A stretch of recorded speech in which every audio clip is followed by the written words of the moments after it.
தற்போது ஒரு அண்மை செய்தியை பார்த்து வருகிறோம். அஜித்குமார் லாக்அப் மரண வழக்கு தொடர்பாக சிபிஐ அதிகாரிகள் திருப்புவனம் காவல் நிலையத்தில் விசாரணையில் ஈடுபட்டு வருகின்றனர். திருப்புவனம் காவல் நிலையத்தில் சிபிஐ அதிகாரிகள் 3 பேர் தற்போது விசாரணை மேற்கொண்டு வருகின்றனர். அண்மை செய்தியாக இதனை பார்த்து வருகிறோம். மடப்புரம் காவலாளி அஜித் லாக்அப் மரண வழக்கு தொடர்பாக சிபிஐ அதிகாரிகள் தீவிர விசாரணை நடத்தி வரும் நிலையில் தற்போது திருப்புவனம் காவல் நிலையத்தில் 3 சிபிஐ அதிகாரிகள் விசாரணையில் ஈடுபட்டிருக்கின்றனர். கூடுதல் விவரங்களை எமது செய்தியாளர் ராஜேஷ் வழங்க கேட்கலாம். ராஜேஷ், இது குறித்தான விரிவான தகவலை பதிவு செய்யுங்க.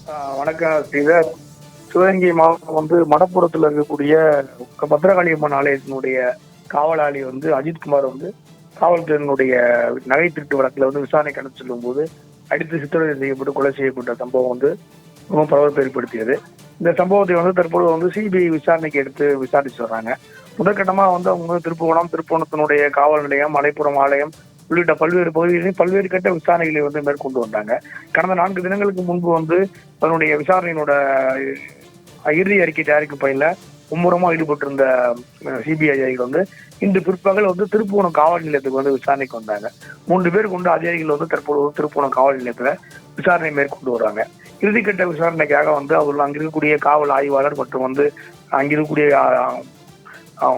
சிசிடிவி காட்சிகள் மற்றும் அதனுடைய எஃப்ஐஆர் முதல் தகவல் அறிக்கை பதிவு செய்யப்பட்டது உள்ளிட்ட பல்வேறு இறுதி கட்டத்துக்கு விசாரணைக்காக அதை மேற்கொண்டிருக்காங்க.